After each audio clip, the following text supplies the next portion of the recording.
Une mère de plusieurs enfants se rendit à la maison de sa défunte grand-mère pour y mourir, et lorsqu'elle trouva une étrange niche dans le sol. Le village s'était figé.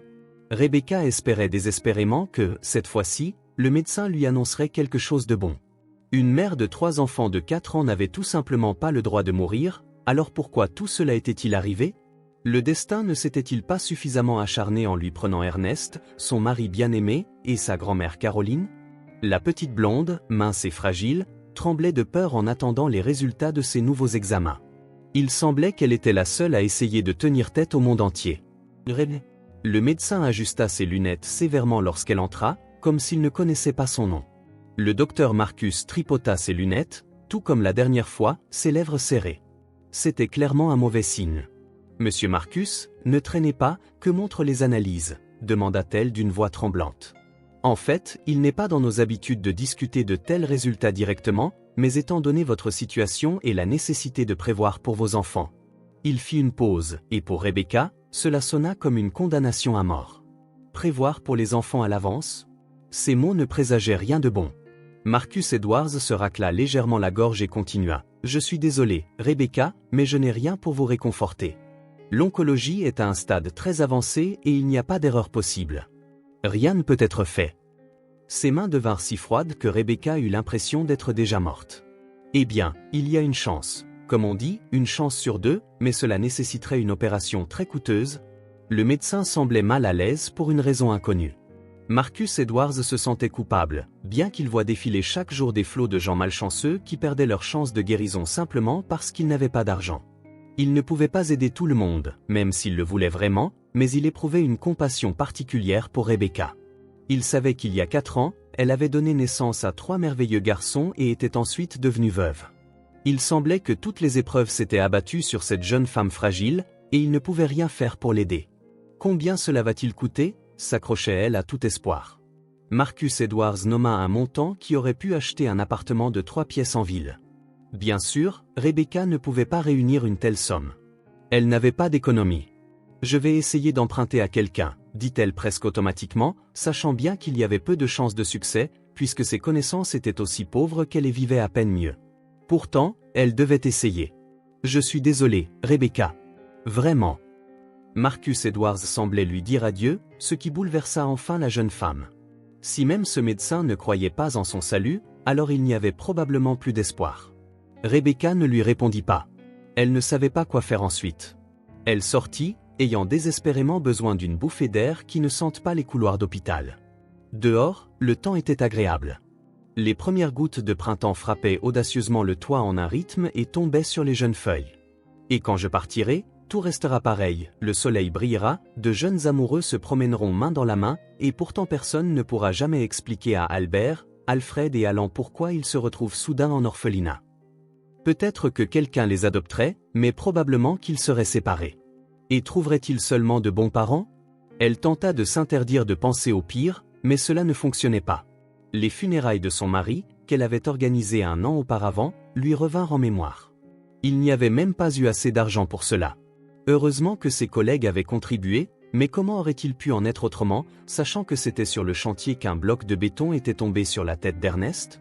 La direction avait promis de verser une grosse somme d'assurance pour non-respect des règles de sécurité, mais ensuite leur avocat avait trouvé une échappatoire. Il avait accusé un buveur, qui avait quitté l'entreprise il y a longtemps pour retourner dans son pays ensoleillé. On ne pouvait plus le retrouver, même en le cherchant avec une lanterne, et il était impossible de prouver sa responsabilité. Quelle personne sans cœur dirige cette entreprise de construction? Pensait-elle. Il n'avait montré aucune pitié pour une veuve avec 3 enfants. Peut-on même les appeler des êtres humains? Elle remarqua un banc à proximité. Il était mouillé par la pluie, mais Rebecca s'en moquait. Elle voulait réfléchir un peu, ou plutôt revivre toute la douleur qu'elle avait injustement endurée. À la maison, elle ne pouvait pas pleurer devant les enfants, et se souvenir sans verser de larmes était impossible. Rebecca n'était pas immédiatement devenue orpheline, ce qui rendait la situation encore plus douloureuse. Dès l'âge de 10 ans, elle avait grandi avec sa grand-mère dans le village. Avant cela, elle avait un père et une mère, comme presque tous les enfants. Elle ne se souvenait pas très bien de ses parents, mais les épaules blanches de son père, son sourire fatigué mais bienveillant et ses yeux bruns pétillants étaient restés gravés dans sa mémoire. Quant à sa mère, Elle se souvenait d'elle comme étant toujours accueillante, souriante, calme et affectueuse. Rebecca lui ressemblait d'ailleurs beaucoup. Récemment, elle avait regardé une photo de sa mère et l'avait comparée à son propre reflet dans le miroir. Elle avait sursauté. C'était le même visage, la même silhouette. Ses parents l'avaient beaucoup aimée, l'avaient gâtée autant qu'ils le pouvaient, et lui avaient promis qu'ils seraient toujours là pour elle. Ils l'auraient probablement fait, mais un pneu crevé sur la route avait conduit leur voiture à plonger du haut d'un pont, sombrant instantanément dans l'eau. Ma petite fille, quelle tristesse! Sa grand-mère, le visage figé, avait jeté une poignée de terre sur le cercueil déjà descendu dans la tombe. Elle avait tenté de sourire, mais rien n'y faisait. Son visage se tordait dans une grimace, et ses yeux étaient rouges de larmes. Elle avait tendu à Rebecca une poignée de terre. La jeune fille pleurait et ne voulait pas la prendre. Elle avait l'impression que si elle ne faisait pas ses adieux à ses parents à ce moment précis, ils reviendraient forcément. Mais grand-mère Caroline avait insisté. C'était nécessaire, expliquait-elle, ceux-là-haut savent mieux que nous quand et qui prendre avec eux, et cela doit être respecté. Et s'ils me prennent aussi? Et s'ils ne peuvent pas ramener papa et maman? Avait demandé Rebecca à l'époque. Non, ma petite fille. Tu seras heureuse d'être restée ici. Je suis sûre que tu seras heureuse, avait dit grand-mère, mais avec peu de confiance dans la voix. Rebecca n'avait pas posé d'autres questions, pour ne pas peiner davantage sa grand-mère. Elle savait que cette dernière n'était pas en grande forme non plus. Chaque matin, elle gémissait longtemps avant de commencer ses tâches quotidiennes. Rebecca s'était installée avec elle dans le village et avait tenté de l'aider de toutes les manières possibles. En un an, elle avait appris à cuisiner, à désherber le jardin, à faire la lessive et même à vendre des légumes et des herbes aux estivants qui vivaient à proximité. Je vois que tu aimes lire des livres. Quand tu iras en ville, tu pourras étudier et enseigner aux enfants ou travailler dans une bibliothèque. Tu es une fille tellement intelligente. Grand-mère louait son assiduité et ses bonnes notes, lui offrait de beaux livres, malgré ses modestes moyens, avait réussi à économiser suffisamment pour que sa petite fille puisse aller en ville et recevoir une éducation digne de ce nom. Ce n'est que plus tard que Rebecca réalisa l'exploit que cela représentait pour une femme âgée, qui avait perdu sa fille unique durant son enfance. Il semblait que grand-mère Caroline était très forte et serait toujours là pour Rebecca. C'est pourquoi elle avait décidé qu'il n'y avait rien de terrible à partir en ville et s'inscrire à l'université. Après tout, elle comptait le faire aussi pour grand-mère. « Tu verras, tu seras fière de moi, grand-mère », déclara-t-elle avant de partir. « Je n'en doute pas. Mais fais attention aux jeunes hommes, ne fais pas confiance à tout le monde. Mieux vaut être ami d'abord, apprendre à connaître une personne. Termine tes études, sinon tu sais à quelle vitesse les enfants peuvent arriver. Tu es aussi belle que ta mère, tu ne manqueras pas de prétendants, conseilla grand-mère à Rebecca avant son départ. Ne t'inquiète pas, grand-mère, bien sûr que je ne me jetterai pas sur le premier venu. Tu connais mon caractère, répondit Rebecca en riant. Elle était encore très jeune. La vie semblait sans nuages et ne promettait que de bonnes choses. Elle avait l'intention de choisir un mari pour la vie, d'avoir des enfants, de faire des études et d'aider sa grand-mère. Et tout se passa comme prévu. Rebecca parvint à s'inscrire dans un programme gratuit, ce que peu de gens des villages réussissaient à faire. Les professeurs cherchaient souvent à réserver ces places à leurs propres étudiants, mais Rebecca eut de la chance. Lorsqu'elle passa ses examens, il y avait un professeur dans la commission qui acceptait seulement les étudiants en fonction de leur talent. Il s'occupa immédiatement d'aider cette jeune fille courageuse et intelligente, et s'assura qu'elle obtienne une place gratuite. Tu verras, tu as un don littéraire. Si tu étudies bien, tu iras loin, peu importe la voie que tu choisiras, lui dit-il. Je vais essayer, promit Rebecca. Et ainsi, elle devint étudiante au département de philologie. Ses études lui semblaient faciles, peu de ses camarades de classe pouvaient se comparer à elle. Cependant, les mauvaises langues disaient qu'elle était la protégée du professeur. Mais Rebecca s'efforçait de rendre sa grand-mère fière. Elle ne pouvait pas lui mentir. Alors, quand grand-mère lui demandait « Alors, comment se passent tes études, ma chère ?» elle répondait toujours honnêtement qu'elle allait au mieux. « Et pourquoi es-tu si joyeuse ces derniers temps? As-tu rencontré quelqu'un ?» demandait grand-mère avec une inquiétude évidente. Sa petite fille était encore très jeune et ne comprenait tout simplement pas la responsabilité qui incombait à une jeune fille après avoir rencontré un jeune homme. Autrefois, on introduisait les jeunes gens, et aussitôt après, il y avait un mariage. Maintenant, il était difficile de contrôler la jeunesse. Ils pouvaient rencontrer une personne insensée qui embrouillerait leur jugement avec son charme, et ensuite, bonjour les problèmes. S'il s'agissait d'un homme qui ne savait pas se maîtriser, encore moins prendre ses responsabilités en tant que mari, il y avait tant d'hommes rusés, cupides et de fils à maman qui, s'ils se mariaient, humilieraient leurs épouses. Grand-mère avait souvent raconté toutes ces histoires à sa petite-fille devenue grande, mais elle savait bien que la jeunesse était emportée par les émotions. Une fois amoureux, tout ce qu'on pouvait dire volait en éclats. Oh, si seulement ils écoutaient les conseils des anciens, combien de vies brisées auraient pu être évitées. La vérité, c'est que la mère de Rebecca avait épousé un homme bon, mais le cruel destin l'avait quand même rattrapé. Grand-mère Caroline comprenait tout cela, mais ne pouvait s'empêcher de s'inquiéter pour sa chère petite-fille, si gentille, si belle et si intelligente. Beaucoup voudraient se rapprocher d'elle. Oui, grand-mère, j'ai rencontré quelqu'un. Il s'appelle Ernest, annonça joyeusement Rebecca. En réalité, ils passaient tout leur temps libre ensemble depuis un bon moment déjà, et toutes les filles de sa classe attendaient déjà leur mariage. Les garçons avaient depuis longtemps cessé d'approcher Rebecca, sachant qu'Ernest avait pris les devants. Cependant, Rebecca n'avait pas encore partagé cette nouvelle avec sa grand-mère, car elle s'inquiétait trop de sa vie personnelle. Mais il était désormais temps de lui dire, car il prévoyait de se marier dès la fin des études. Elle devait donc préparer grand-mère mentalement à ce changement important. Rebecca lui dévoila tout cela lors d'un appel téléphonique. « Il va vraiment t'épouser ? J'espère qu'il ne va pas te mettre enceinte et ensuite s'enfuir. » soupira grand-mère. Mais Rebecca rit. « Tu verras par toi-même, Ernest est tout simplement merveilleux. Parfois, j'ai l'impression que nous partageons une même âme. » Oh, tout le monde pense cela quand ils sont jeunes, soupira grand-mère. Mais elle s'inquiétait pour rien. Ernest demanda effectivement la main de Rebecca, en présence de sa grand-mère, puis les jeunes se marièrent lors d'une petite cérémonie étudiante en présence de leurs proches amis et de leur famille. Cela rassura grand-mère Caroline sur le fait que sa petite-fille avait fait le bon choix. Le jeune homme s'avéra être quelqu'un de bien. Il avait promis de l'épouser, et il le fit sans tarder. 3 mois plus tard, lorsque le ventre de Rebecca commença à s'arrondir, grand-mère apprit que Rebecca était déjà enceinte de 2 mois au moment du mariage. Mais cela ne fit que renforcer sa conviction qu'Ernest était sérieux à son sujet. Grand-mère, il aurait-il pu faire autrement ? J'attends des triplés, qui laisseraient une femme dans une telle situation ? Rebecca était surprise que grand-mère loue Ernest simplement pour avoir tenu sa promesse. Rebecca, tu es encore si jeune. Crois-moi, un homme comme ton mari vaut son pesant d'or, surtout que tu attends des triplés. Oh, si seulement je pouvais vivre assez longtemps pour les voir, se réjouissait grand-mère à l'idée de voir ses arrière-petits-enfants, et même 3 d'un coup. Ernest trouva un emploi sur un chantier de construction pour gagner plus d'argent. Ils louèrent un petit appartement en banlieue. Rebecca fut admise à l'hôpital 1 mois avant la date prévue de son accouchement. Vous plaisantez ? Comment puis-je rester à l'hôpital pendant 1 mois entier ?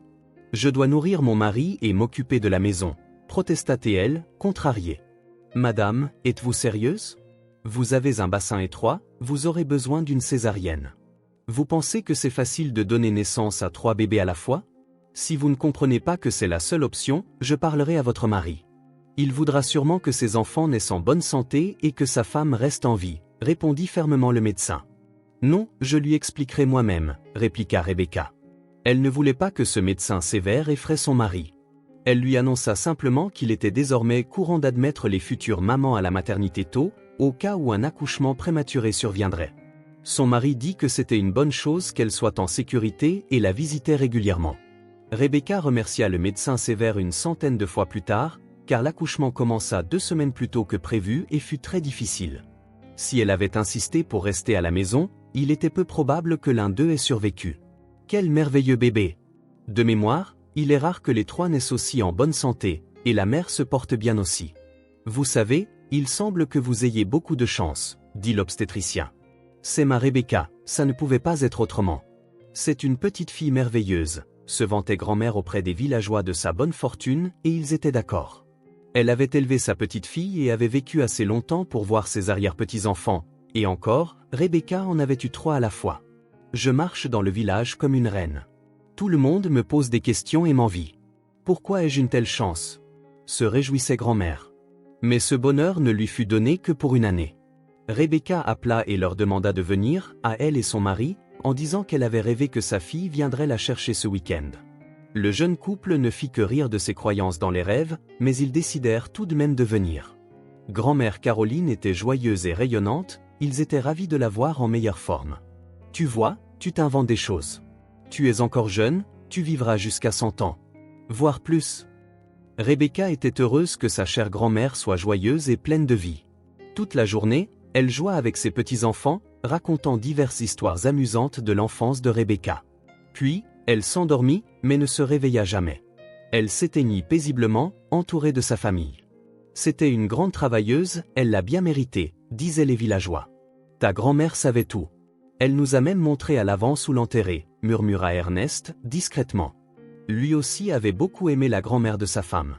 Il la considérait presque comme la sienne, car il n'avait plus de grands-parents, et ses relations avec ses propres parents étaient plutôt distantes. Ils étaient très mécontents du choix de leur fils d'épouser une femme qu'ils jugeaient sans avenir, et d'occuper un travail qu'ils ne trouvaient guère prometteur. Ils ne voyaient leurs petits-enfants qu'une ou deux fois par an, et ne jugeaient même pas nécessaire de les aider financièrement. À cause de cela, Ernest s'était beaucoup attaché à grand-mère Caroline, et il en fut profondément affecté lorsqu'elle mourut. 1 an après, le deuil commença à s'estomper, mais les enfants et sa femme bien-aimée empêchaient Ernest de sombrer trop longtemps dans des souvenirs tristes. Ils continuèrent à vivre dans leur appartement en location. Ernest prenait désormais 2 postes sur le chantier pour subvenir aux besoins de la famille. Ernest, bien sûr, nous avons besoin de beaucoup de choses, mais tu es épuisé, tu ne dors plus assez. Tu vas ruiner ta santé. Peut-être que je pourrais prendre un petit boulot de nettoyage, ainsi tu pourrais au moins te reposer la nuit, proposa Rebecca, inquiète. Non, voyons, je suis un homme. Je ne te laisserai pas travailler, toi aussi. S'occuper des 3 petits, c'est déjà un boulot énorme. Ils sont tellement turbulents. Le chef de famille disait la vérité pure. Si l'un riait, les autres se mettaient immédiatement à l'imiter, et si l'un pleurait, tous le suivaient. Quant à la lessive, la cuisine et les promenades, cela relevait déjà de l'exploit. Rebecca, bien que comblée en tant que mère, commençait à ressembler à un fantôme. Ernest ne pouvait tout simplement pas permettre à sa femme de travailler également. Ainsi, une autre année passa. Lorsque les enfants fêtèrent leurs 3 ans, leur père leur offrit des cadeaux somptueux. Il était joyeux et plaisantait. Marcus Frêle, Alfred Frêle et Albert Frêle, ne me décevez pas, protégez votre maman. Ne plaisante pas avec ça, Ernest, le réprimanda Rebecca, inquiète de voir son mari confier à leur bambin de 3 ans le soin de la protéger. Rebecca, ne le prends pas si sérieusement. Regarde comme ils m'écoutent attentivement. Ils deviennent de vrais hommes, des hommes sérieux. Les petits garçons écoutaient en effet leur père avec attention, interrompant même leur jeu pour un instant. Cependant, cela ne dura qu'1 minute. Puis, Alfred recommença à construire avec des blocs, Albert tenta de lui prendre, et allant, toujours le pacificateur, prit les blocs des 2 et ne les rendit que lorsque tous 2 se calmèrent. Alan était le plus jeune, mais ses parents plaisantaient en disant qu'il laissait probablement ses frères agir en premier parce qu'il s'occupait toujours de tout le monde. Il veillait non seulement sur ses frères, mais aussi sur ses parents, se comportant comme un vrai grand frère, bien qu'Albert fût l'aîné. Ce jour-là fut le dernier jour heureux dans la vie de famille de Rebecca. Mais à l'époque, elle ne le savait pas. Le lendemain, un collègue de son mari l'appela. « Rebecca, malheureusement, j'ai de mauvaises nouvelles pour toi, et pour nous aussi. Il y a eu un accident. » Que s'est-il passé à Ernest? Dans quel hôpital l'ont-ils emmené? Rebecca pensa que son mari s'était simplement blessé au bras ou à la jambe. Ce n'est plus une affaire d'hôpital. Il n'a pas survécu. Mais les gars et moi allons cotiser pour les funérailles, soupira-t-il. En vérité, la direction portait une part importante de la responsabilité pour ne pas avoir mis à jour l'équipement depuis longtemps et pour avoir négligé les réparations. La grue qui devait soulever le bloc de béton aurait dû être mise hors service depuis des années. Il était impossible de bien fixer le bloc dessus. Il tomba sur la tête d'Ernest d'une grande hauteur, le broyant à un point tel qu'il dut être enterré dans un cercueil fermé. Aux funérailles, Rebecca eut une longue conversation avec les parents de son mari défunt, pour la première fois, et ce ne fut pas agréable. « Eh bien, regarde ce que tu as fait, ma fille. Tu te reposais avec les enfants pendant qu'Ernest épuisait toutes ses forces. Ce n'est pas surprenant qu'il n'ait pas tenu longtemps. C'était juste une question de temps, » dit sa belle-mère, qui nourrissait une rancune de longue date contre sa belle-fille, la considérant comme indigne. « Mais qu'est-ce que cela peut lui faire? Elle trouvera vite quelqu'un d'autre, mais personne ne nous rendra notre fils, » ajouta son beau-père. « Comment osez-vous être aussi odieux? Pensez-vous que j'aurais eu des enfants avec quelqu'un que je n'aimais pas? Si je le pouvais, je donnerais ma vie sans hésiter pour ramener Ernest, » dit Rebecca, qui tentait de garder son calme aux funérailles, mais qui finit par craquer. Elle éclata en sanglots, ses mains tremblant. « Oh, regarde notre belle-fille, elle est même ivre. » Pas étonnant qu'Ernest la traitait de cette façon. On ne peut même pas laisser cette ivrognesse seule avec les enfants, remarqua la belle-mère impitoyable. Peut-être qu'elle fête déjà sa liberté avec un nouveau prétendant. Elles sont comme ça dans les villages, elles ne pleurent pas longtemps, ajouta son beau-père, soutenant sa femme. Mais pourquoi êtes-vous comme ça? Vous n'avez jamais voulu nous aider, vous nous avez simplement donné des leçons de morale tout en vivant votre vie. Et maintenant, vous me couvrez de honte, répliqua Rebecca avec justesse. Les parents d'Ernest avaient en effet refusé d'aider leur fils lorsqu'il avait demandé à racheter sa part de l'appartement que sa grand-mère décédée du côté maternel lui avait offert. Sa mère et son père s'étaient indignés, prétendant qu'il était chassé de leur propre appartement, ce qui était absurde. À l'époque, Rebecca avait enduré beaucoup de mépris de leur part. Sa belle-mère avait même exigé un test génétique pour s'assurer que les petits-enfants étaient bien les siens. Mais une fois que tout avait été confirmé, elle avait quand même refusé de les aider. Le jeune couple, qui espérait un peu de soutien pour alléger leur vie, perdit tout espoir. Les parents d'Ernest refusèrent également de les laisser vivre avec eux, avertissant qu'ils leur rendraient la vie impossible. C'est drôle, vous ne vous êtes pas précipité pour vendre votre maison, mais vous vous êtes accrochés à notre part comme des vautours, poursuivait la belle-mère sans se calmer. Mais elle n'était pas à vendre, elle est pratiquement en ruine, construite il y a longtemps, et le terrain est minuscule avec des voisins ivrognes. Personne ne veut de ces problèmes, répondit Rebecca, ne comprenant même pas pourquoi elle se justifiait devant ces gens. Il la haïssait de toute façon. Quoi qu'il en soit, elle finira ivre et enverra les enfants à l'orphelinat. N'oublie pas, ma chérie, nous ne voulons pas d'enfants défectueux, conclut froidement son beau-père avant de s'éloigner fièrement. Rebecca fut simplement soulagée que les funérailles soient enfin terminées. Presque tout le monde était parti et n'avait pas été témoin de cette scène inhumaine. Elle avait toujours su qu'elle ne pouvait pas compter sur les parents d'Ernest, mais maintenant, ils avaient clairement montré qu'elle ne devait ni espérer ni s'immiscer dans leur vie. Des jours sombres suivirent. Il n'y avait aucune lumière à l'horizon. Les trois petits ne savaient rien de la mort de leur père. Rebecca leur dit simplement qu'il était parti. Les enfants couraient joyeusement, jouant entre eux, tandis que Rebecca continuait à essayer de vendre la maison de sa grand-mère pour récupérer un peu d'argent. Elle avait encore quelques économies, mais cela ne durerait pas longtemps. Elle dut prendre un emploi à temps partiel comme femme de ménage. Mais l'argent fondait plus vite que neige au printemps, disparaissant presque instantanément. Où avait-il été Depp? En C? Se demandait Rebecca. Toujours pour des besoins essentiels. Ses nécessités s'accumulaient tant qu'aucune somme d'argent n'aurait suffi. À maintes reprises, elle perdait contre le destin cruel. Elle ne reçut aucune compensation de la part des employeurs d'Ernest, faute d'argent pour un avocat, et ne réussit pas à renouer avec ses beaux-parents. Mais il était peu probable que cela ait été possible, de toute façon. Sa belle-mère continuait à la tenir pour responsable de la mort de son fils et refusait de voir les petits-enfants. Cependant, ces derniers ne s'en plaignaient pas. Ils avaient toujours vu leurs grands-parents paternels très rarement. Ils venaient avec des lèvres pincées, des visages mécontents et des cadeaux non désirés, et repartaient aussi vite qu'il était venu. Ernest appelait autrefois ces visites des visites officielles en plaisantant. Mais maintenant, il n'y avait plus personne pour soutenir Rebecca dans son chagrin. Plus personne pour l'écouter. 6 mois après la mort de son mari et son combat désespéré pour survivre, Rebecca commença à ressentir une douleur dans la poitrine. Celle-ci devint de plus en plus fréquente et intense. Elle dut se rendre à l'hôpital. Elle pensait qu'on lui prescrirait quelques médicaments et que tout irait bien, mais le médecin lui demanda de passer des examens plutôt sérieux. Comment ça, c'est juste une crampe musculaire à cause du stress. J'en ai tellement traversé, dit-elle. Écoute, Rebecca, fais ces examens. Je ne te conseillerais pas de le faire sans raison. Nous avons déjà beaucoup de travail à l'hôpital, crois-moi, répondit le docteur. Rebecca se souvint immédiatement de l'obstétricien sévère qui avait sauvé sa vie et celle de ses enfants avec ses conseils. Elle ne discuta pas et suivit toutes les instructions. C'est ainsi qu'elle apprit de la bouche du docteur Marcus Edwards qu'elle avait un cancer, et les tests répétés d'aujourd'hui le confirmèrent. Rebecca, qu'est-ce que tu fais ici? L'appela un jeune homme à l'air sombre. Elle le reconnut, c'était Morgan, le neveu d'une amie de sa grand-mère.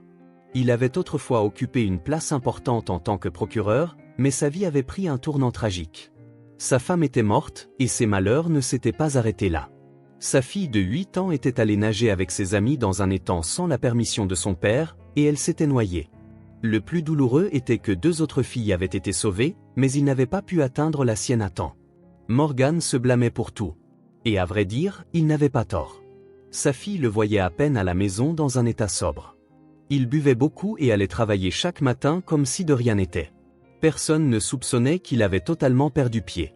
Plus tard, lorsqu'il enterra sa fille à côté de sa femme dans le cimetière du village, il pleura et demanda pardon.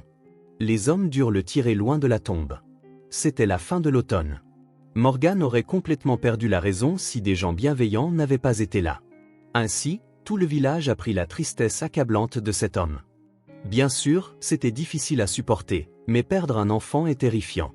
Et lorsqu'on se sent coupable, même indirectement, c'est inimaginable. Morgan décida de ne pas s'éloigner du cimetière et démissionna de son poste de procureur pour devenir garde-chasse dans la forêt, communiquant avec presque personne. Rebecca se souvint de tout cela presque instantanément quand il l'appela soudainement. Eh bien, quel signe de rencontrer quelqu'un dont la femme est morte d'un cancer. Il semble que je ne vivrai pas longtemps non plus, pensa-t-elle tristement. Juste un rhume, mentit Rebecca. Elle ne voulait pas discuter de ses problèmes avec cet homme sombre, grand, mince et barbu. Il avait déjà bien assez de soucis. Et comment vont tes enfants? Je me souviens que grand-mère Caroline se vantait d'avoir 3 arrière-petits-enfants, ajouta Morgan avec un sourire triste, ressemblant davantage à une ombre de lui-même. Autrefois, Morgan était un homme au visage rond, sain et joyeux, toujours prêt à plaisanter. Il savait même jouer de la guitare de mémoire, et il n'avait que 15 ans de plus que Rebecca. Elle se souvenait de lui quand elle était adolescente, ainsi que de sa femme Whitney, une fille très vive et pétillante, à la peau claire et éclatante, aux cheveux roux. Lorsqu'ils célébrèrent leur mariage, tout le village était en fête, et les parents des 2 côtés étaient fiers que Morgan ait réussi. Ils étaient heureux pour leur petite fille également. Il y avait de l'argent en abondance et beaucoup d'attention de la part des grands-parents des 2 côtés. Mais le jeune couple n'avait pas besoin d'aide à ce moment-là. En un an, tout s'effondra. Le malheur leur prit la femme et la fille, et tous devinrent l'ombre d'eux-mêmes. Morgan soutenait à la fois ses beaux-parents et ses propres parents, mais cela ne rendait la situation plus facile pour personne. Whitney était leur enfant unique, et il n'avait qu'un fils. Tous s'étaient résignés à l'idée que Morgan resterait veuf pour toujours. Ses parents avaient depuis longtemps abandonné l'espoir de voir de nouveaux petits-enfants. C'est à tout cela que Rebecca pensait lorsque Morgan lui demanda des nouvelles des enfants. Il semblait que tout le monde manquait de quelque chose pour être heureux. Morgan aurait été heureux d'avoir des enfants, mais son argent ne lui apportait plus aucune joie. Rebecca, quant à elle, aurait eu grand besoin d'un soutien financier, mais il n'y en avait pas. Pourtant, ses enfants allaient bien. Oui, tout va bien. Ils sont en bonne santé, répondit-elle. Elle ne mentionna pas que son mari était décédé. Morgan devait déjà le savoir, les commérages se répandaient rapidement dans le village. Il n'était pas nécessaire d'en dire plus. Écoute, si tu as besoin d'aide, voici mon numéro, juste au cas où, dit Morgan en sortant un stylo et en griffonnant son numéro sur un morceau de papier. Merci, dit-elle. Il la regarda avec un tel regard compatissant que Rebecca fut désormais certaine qu'il savait qu'elle était veuve, mais qu'il avait décidé de ne pas aborder le sujet par délicatesse. Seules les personnes épargnées par le chagrin aiment ressasser les événements tristes et en discuter en détail. Ceux qui ont eux-mêmes vécu des pertes n'en parlent jamais trop, surtout si leur interlocuteur ne semble pas vouloir d'une conversation douloureuse. « Que vais-je faire maintenant ?» se demandait Rebecca lorsque Morgan s'en alla, en se retournant plusieurs fois pour la regarder. Elle ne savait pas. Elle décida d'appeler des amis et des connaissances pour essayer de leur emprunter de l'argent. Cette idée lui était venue en tête après que Morgan lui avait laissé son numéro. Bien sûr, il aurait été inapproprié de le demander à lui, puisqu'elle ne le connaissait pas si bien, mais il lui restait des amis d'Ernest, ses propres connaissances et quelques visages familiers. Elle parcourut la liste des numéros par ordre alphabétique. C'était très embarrassant. Elle composait un autre numéro et répétait la même chose. « Désolé, c'est vraiment gênant, mais j'ai besoin d'argent pour une opération. » Ses interlocuteurs semblaient surpris et expliquaient qu'ils n'avaient pas beaucoup d'argent eux-mêmes. Le montant maximum qu'elle réussit à emprunter était très faible, et encore, on lui promit de lui envoyer l'argent en 2 versements au cours de la semaine. La plupart des connaissances lui demandèrent de ne pas les rembourser, mais au final, il devint clair que cette idée était vouée à l'échec. Elle réussit à réunir environ 1 000 €, une somme insuffisante pour l'opération. Cela ne suffirait même pas pour le loyer, sans parler de rêver à une place en crèche pour 3 enfants. Elle n'avait ni le temps ni la force de travailler. Même son petit emploi de nettoyage lui prenait presque tout le temps qu'elle aurait dû consacrer au sommeil. Chaque jour empirait. Elle devait accepter cette réalité. Bientôt, elle ne serait plus là, et personne ne serait là pour aider ses enfants. Ses parents avaient eu de la chance, ils étaient morts mais l'avaient laissée entre les mains de sa chère grand-mère. Mais Albert, Alfred et Alan n'étaient pas aussi chanceux. Ni leur grand-mère, ni leur grand-père ne les prendraient en charge. Ils seraient envoyés à l'orphelinat et ce serait la fin. Rebecca dut faire face à la vérité. Il était temps de retourner mourir au village. Peut-être que les voisins l'aideraient un peu, et après son départ, ils appelleraient les bonnes personnes. Soudain, elle se souvint de Morgan et décida de l'appeler. « Morgan, je voulais te demander si tu pourrais nous conduire au village. Nous avons beaucoup de choses à emmener. » « Bien sûr. J'étais justement en visite chez un ami de mon ancien travail à l'hôpital et je retourne aujourd'hui. Je peux m'adapter à ton emploi du temps. J'ai une grande voiture, donc tout devrait tenir. » Il semblait même un peu heureux de pouvoir l'aider. « Ce serait mieux demain, nous devons encore préparer nos affaires, » répondit Rebecca. « Vous comptez rester longtemps » demanda-t-il, surpris. « Eh bien, oui, nous avons trouvé un acheteur pour la maison de grand-mère, » mentit à nouveau Rebecca. Elle ne voulait pas dire à quel point la situation était grave. « Très bien alors. Appelle-moi quand vous serez prêt. C'est une bonne chose que nous nous soyons croisés. Je vais t'aider à déménager vos affaires. Je te les livrerai en parfait état. » Morgan semblait sincèrement content de pouvoir aider d'une quelconque manière. « Merci, on dirait que le destin nous tend la main, » dit tristement Rebecca. Le signe de la vie était effectivement sombre et indiquait qu'il n'y avait plus d'autre issue, ni d'espoir. Mais au moins, ils allaient l'aider à déménager. Dépenser tout l'argent qu'elle avait emprunté pour un taxi aurait été une folie. Peut-être pourrait-elle encore tenir un peu. Prendre le train avec les enfants aurait été une aventure risquée. L'un aurait voulu boire, un autre aurait eu faim, et le troisième aurait demandé à aller aux toilettes. Pendant qu'elle s'occupait de l'un, l'autre aurait pu s'échapper. Et que dire des affaires ? Morgan leur rendrait certainement la vie beaucoup plus facile. La vieille maison de sa grand-mère servirait pour la dernière fois. Eh bien, les enfants, nous allons à la maison. Vous vouliez voir des animaux depuis longtemps, et là-bas, vous verrez des poules et des vaches, dit Rebecca en faisant semblant de préparer un voyage excitant. Et les chiots ? Demanda Albert. Il les aimait beaucoup. Chaque fois qu'il sortait se promener, il demandait toujours à caresser chaque chien croisé, ce qui signifiait que toute sortie était ponctuée de nombreux arrêts. Et les chatons ? Demanda Alfred. À plusieurs reprises, il avait supplié sa mère d'adopter un chaton comme celui des voisins. Leur énorme chat roux s'aventurait parfois sur le palier, ce qui ravissait Alfred. « Oui, il y en aura plein, » répondit Rebecca. C'était quelque chose qu'elle pouvait promettre. Les chats du village se promenaient librement où bon leur semblait. « Et papa ?» demanda tristement Alan. Il était le seul à se souvenir que leur père devait revenir de son voyage. Rebecca redoutait ces questions, car elle n'avait pas encore trouvé le courage de dire aux enfants la vérité. Leur père ne reviendrait jamais. Ils savaient que leur grand-mère Caroline vivait au ciel, mais ils attendaient toujours le retour de leur père. Que leur arriverait-il si elle venait à partir aussi ? Rebecca essuya discrètement ses larmes. Bien sûr, quand il aura fini son travail, il reviendra aussi. Il semble que ça va prendre longtemps, dit Albert. Mais il apportera des cadeaux, ajouta Alfred. Exactement, il nous apportera plein de présents différents, confirma leur mère. Les enfants furent distraits et retournèrent à leurs jeux habituels, laissant à Rebecca un peu de temps pour préparer leurs affaires en silence. Comme on dit, chaque jour suffit sa peine. Le lendemain matin, tout le monde était prêt à déménager. Les enfants poussaient des cris de joie face aux changements agréables. « Eh bien, tu as une sacrée équipe ici. Je t'envie, » sourit Morgan. « Oui, c'est sûr qu'on ne s'ennuie pas avec nous, » répondit Rebecca.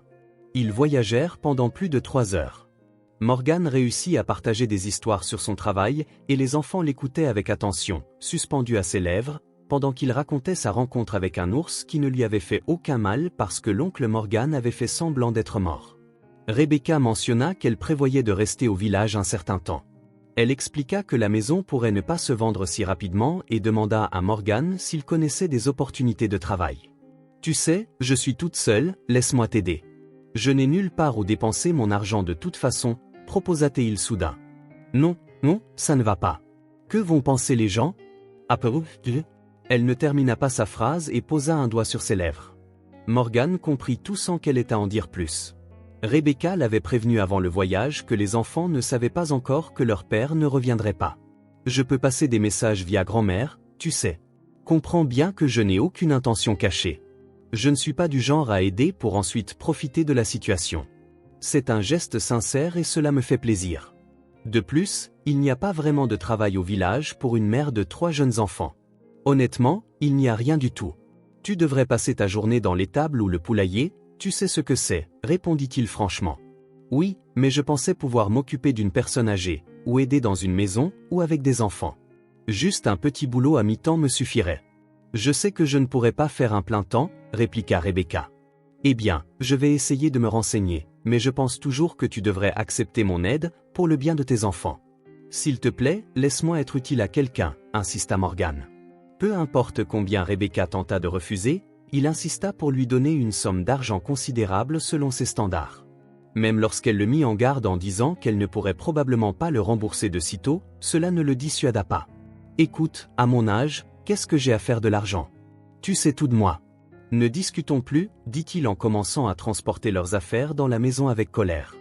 Mais tu n'as que 40 ans, pour un homme, ce n'est rien, surtout si tu n'as pas de mauvaises habitudes, Rebecca voulait répondre, mais elle se retint, de peur que cela ne soit perçu comme une tentative de flirt, ce qui aurait été totalement inapproprié, surtout après que Morgan les avait conduits et leur avait donné une somme d'argent.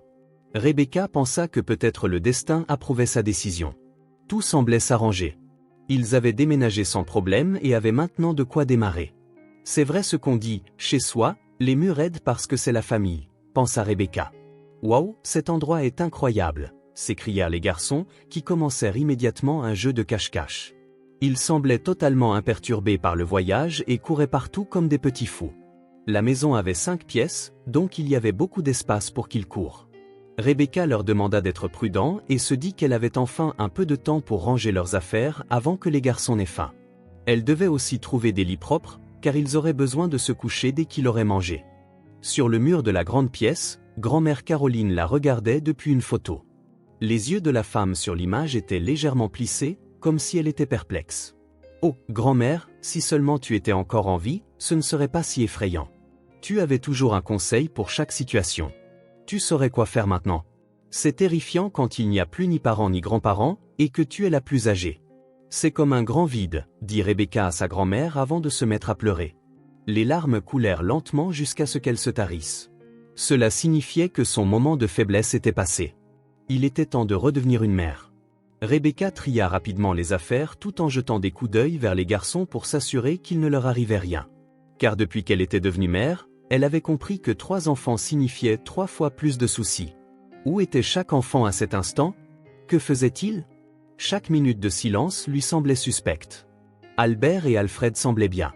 L'un criait quand quelqu'un le trouvait, et l'autre répondait. Cependant, Alan n'avait pas été entendu depuis plusieurs minutes. Rebecca s'inquiéta et alla le chercher. Elle trouva son fils dans la pièce du fond. Il ne faisait rien de dangereux. Il était simplement assis sur une vieille chaise d'enfant, dans un coin de la pièce, regardant par la fenêtre. Elle s'était assise sur cette chaise autrefois, lorsqu'elle était petite, à l'époque où ses parents étaient encore en vie. La peinture s'était usée à certains endroits, et les dorures avaient pâli, mais la chaise semblait toujours vivante et familière. Rebecca ressentit un certain soulagement. « Pourquoi tu ne joues pas avec tes frères? Ça va ?» lui demanda-t-elle. Rebecca savait qu'Alan était différent de ses frères. Il réfléchissait souvent et observait beaucoup. C'était un enfant très attentif et sensible. Il lui ressemblait quand elle était petite. Ses parents l'avaient emmené chez un pédiatre, inquiets parce que leur fille n'aimait pas jouer avec les autres enfants et préférait rester seule. Elle pouvait rester des heures sans rien faire. Le médecin, sage, avait calmé ses parents en leur expliquant que les enfants dotés de capacités créatives se comportaient souvent ainsi. Vous verrez, elle écrira, dessinera, composera de la musique, prendra des photos ou pensera à toute l'humanité, avait ri le médecin à l'époque. Dans un sens, il avait raison.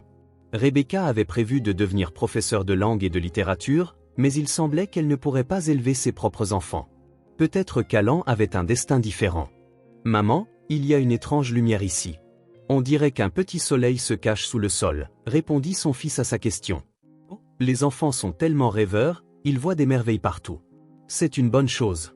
Une fois qu'ils grandiront, ils se rendront compte qu'il n'y a pas tant de miracles, pensa Rebecca. Alan, va jouer avec tes frères pendant que le soleil retourne vers sa maman dans le ciel.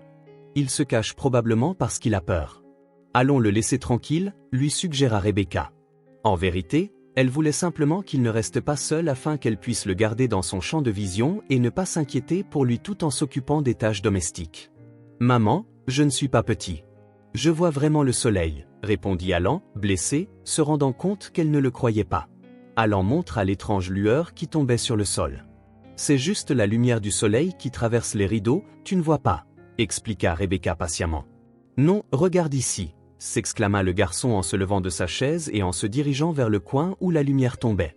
Rebecca remarqua alors qu'il y avait effectivement une lueur, mais elle continua de penser qu'il ne s'agissait que de reflets et ne s'approcha pas. Elle attendit que son fils se calme et réalise qu'il n'y avait rien d'intéressant. Mais Alan insista. « Maman, il y a quelque chose là-dessous. » Il continuait à regarder à travers les petites fissures des planches du sol. Pour faire bonne figure, Rebecca s'approcha, mais elle ne remarqua rien. Puis, Alan mit soudainement ses petits doigts dans une petite encoche à peine visible, et celle-ci céda.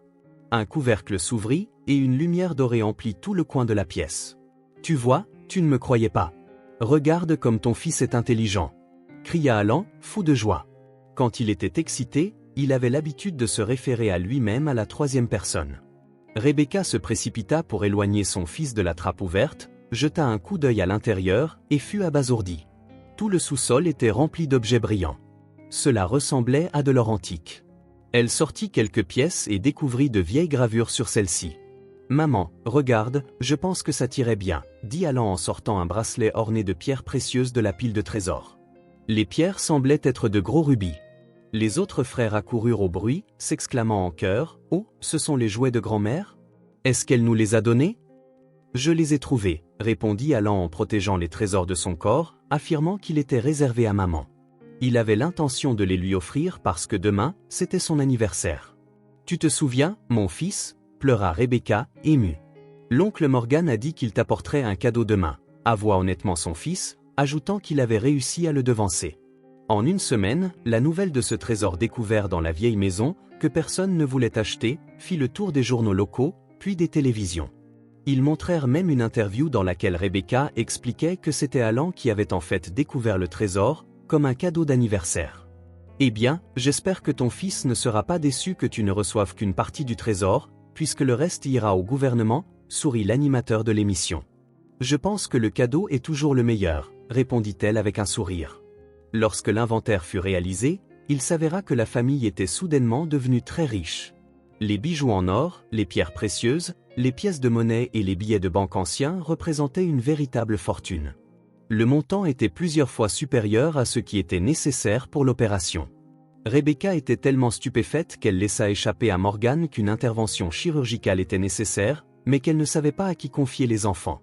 « Ce n'est pas un problème, mes parents seraient ravis de s'occuper des petits, et je te conduirai à l'hôpital. »« Il semble que le destin te sourit, je pense que tu ne devrais pas attendre, » lui dit Morgan, visiblement soucieux de Rebecca, comme si elle était la personne la plus importante pour lui. « Oui, je suppose que je vais faire ça, » répondit-elle.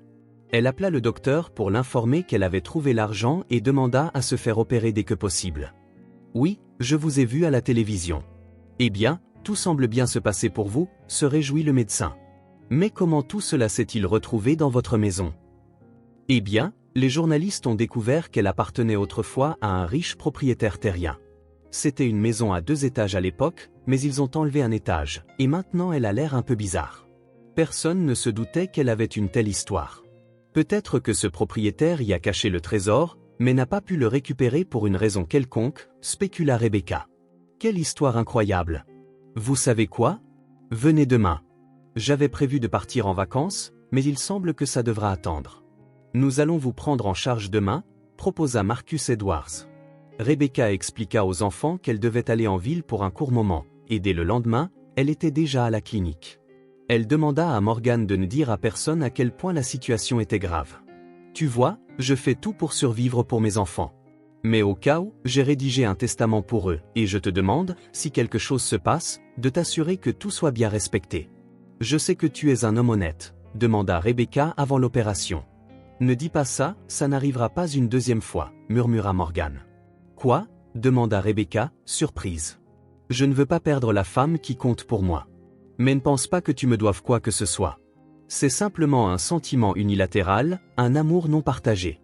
Je veux que tu saches que c'est très important pour moi que tu vives, » répondit Morgan en déposant un baiser délicat sur sa main pâle. Pour une raison étrange, le cœur de Rebecca battait joyeusement. Elle était heureuse de savoir qu'elle était importante pour quelqu'un d'autre, pas n'importe qui, mais un adulte qui l'aidait en tout et ne lui demandait rien en retour. Bien sûr, Morgane était plus âgée qu'elle, mais cette différence ne la dérangeait pas tant qu'il y avait des sentiments. Lorsque Rebecca fut endormie sous anesthésie, elle vit d'abord ses parents. Son père et sa mère lui faisaient de grands signes avec un sourire, et elle se sentait redevenue petite. Rebecca pensait qu'il l'appelait, mais ses parents commencèrent à lui faire signe de s'éloigner, et sa mère lui dit qu'il ne se reverrait pas de sitôt. « Tu vivras pour voir tes arrière-petits-enfants », lui promit sa mère. Son cœur était à la fois joyeux et triste. D'un côté, elle voulait rester avec ses parents plus longtemps, mais de l'autre, ses propres enfants l'attendaient et avaient désespérément besoin d'elle. Une autre personne, qui avait presque perdu espoir en l'amour, l'attendait aussi, et elle l'aimait bien. Puis grand-mère Caroline apparut devant ses yeux. « Ne sois pas stupide, épouse-le », dit-elle en agitant son doigt de manière stricte tout en souriant. « L'épouser » demanda Rebecca. « Oh, comme si tu ne savais pas qui t'a amené à ma maison. Tu auras une fille et tu la nommeras comme moi. Tous les malheurs et difficultés sont tombés sur moi, mais mon arrière-petite-fille sera heureuse, ajouta grand-mère Caroline. « Oh, merci, grand-mère » répondit Rebecca. « Merci, mais pourquoi, en fait ? C'est un remerciement sincère de toute notre lignée. Sois heureuse et vis joyeusement, même si parfois tu ressens de la tristesse, ce n'est pas grave, ajouta grand-mère Caroline en la serrant dans ses bras pour lui dire au revoir. Puis quelqu'un d'autre voulait lui parler. Soudain, Ernest apparut. Il sortit de derrière elle, jeune, tout comme au moment où ils s'étaient rencontrés. « Ernest, pardonne-moi, je n'ai pas pu te protéger, » dit-elle en pleurant. « Rebecca, de quoi parles-tu ? J'ai été heureux avec toi, et je vais bien ici aussi. Pour être honnête, pardonne juste mes parents. Ils ne voulaient pas de mal, ils sont juste faibles. Et je ne te demande pas de veiller sur les enfants, car je sais que tu fais tout pour eux. Tu es mon amour, » répondit-il en l'embrassant et en lui disant qu'elle devait le laisser partir, ainsi la douleur dans sa poitrine cesserait. « Comment puis-je te laisser partir ?» Elle essayait de comprendre ce qui se passait. La lumière vive l'aveuglait, et des larmes coulaient sur ses joues. « Dieu merci, tu t'es réveillé, » dit une voix familière à proximité. « De quoi parlait-elle » demanda la nouvelle infirmière. « De quelqu'un de très important, » répondit Morgane. Et c'est à ce moment-là que Rebecca réalisa qu'elle avait déjà choisi sa vie. Sinon, elle ne se serait pas réveillée. 2 semaines de réhabilitation passèrent en un clin d'œil. Elle se sentait comme si elle volait vers la maison. Le docteur lui annonça que l'opération avait été un succès et qu'elle avait de la chance. « Bien sûr, je dois vivre longtemps pour voir mes arrière-petits-enfants », répéta-t-elle les mots de sa mère. « C'est bon de vous voir si optimiste. Vous savez, si un patient est déterminé à vivre longtemps et heureux, les chances que la maladie revienne sont très faibles », se réjouit Marcus Edwards. Pendant tout ce temps, Morgane avait été à ses côtés. Il parlait peu, mais il rayonnait plus qu'un lingot d'or, un de ceux qu'Alan avait découvert sous le plancher. Il était simplement heureux que Rebecca soit en vie et qu'elle se sente bien, à l'aise avec lui. Rebecca se rétablissait rapidement et ne doutait plus que tout irait bien. « Vous savez, papa ne reviendra pas. Il est parti rejoindre grand-mère, mais il nous a laissé beaucoup d'argent, que ton frère Alan a trouvé, » finit par dire Rebecca aux enfants. « Rebecca, tu comptes vendre la maison ?» demanda sa voisine. Récemment, de nombreux acheteurs potentiels s'étaient manifestés, prêts à payer n'importe quel montant, espérant qu'un autre trésor soit caché quelque part. Non, elle a changé de main trop souvent. Elle nous a donné sa richesse, elle nous a reconnus comme ses propriétaires, alors elle va encore nous servir. Je prévois de faire quelques rénovations, répondit Rebecca. Elle savait que c'était un peu ridicule de penser à la maison comme à un être vivant, mais elle n'avait vraiment pas l'intention de la vendre. Ce n'était pas seulement à cause du trésor. Les souvenirs de sa famille, ses parents, son enfance et sa grand-mère vivaient ici. Et étrangement, des souvenirs heureux y résidaient aussi. C'est la bonne décision. Et si tu trouves autre chose, l'argent sera à toi, répondit la voisine, interprétant à sa manière ce qu'elle avait dit. Elle voulait lui demander si tout était sérieux entre Rebecca et Morgane. Il passait beaucoup de temps avec elle et semblait beaucoup plus joyeux qu'avant. Auparavant, il était un véritable ermite dans le village, un veuf taciturne qui n'apparaissait que rarement chez ses parents. Quand il le faisait, c'était à contre-cœur, laissant juste de l'argent et partant aussitôt. Maintenant, c'était le contraire. Il était clair que quelque chose de sérieux se passait. « Eh bien, ne faisons pas fuir le bonheur. Laisse-les régler ça entre eux, » murmura Stéphanie pour elle-même, décidant de ne pas se mêler des affaires des autres. Elle aimait beaucoup la grand-mère décédée de Rebecca et respectait les parents de Morgane, alors si ces deux-là se mariaient, tout le monde serait heureux et elle n'aurait pas à poser de questions. « Que dis-tu, Stéphanie » demanda Rebecca sans comprendre. « Rien, je me disais simplement. » Mais si un événement se profile, n'oublie pas la vieille dame, ajouta la voisine avec un clin d'œil. Comme un mariage, par exemple. Ne crois pas que je sois une commère, dit-elle en riant. Rebecca éclata de rire et lui promit que si une telle célébration devait avoir lieu, elle serait la première invitée.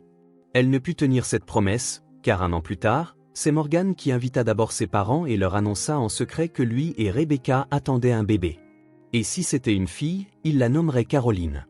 Le mariage fut en effet grandiose et festif, rempli d'enfants, et la mariée était enceinte. Elle dut se passer d'alcool, mais tout le monde était de bonne humeur, dans un esprit de fête. Et lorsque, plus tard dans l'année, les trois frères accueillirent une petite sœur, tout le village connaissait déjà son nom, Caroline Junior.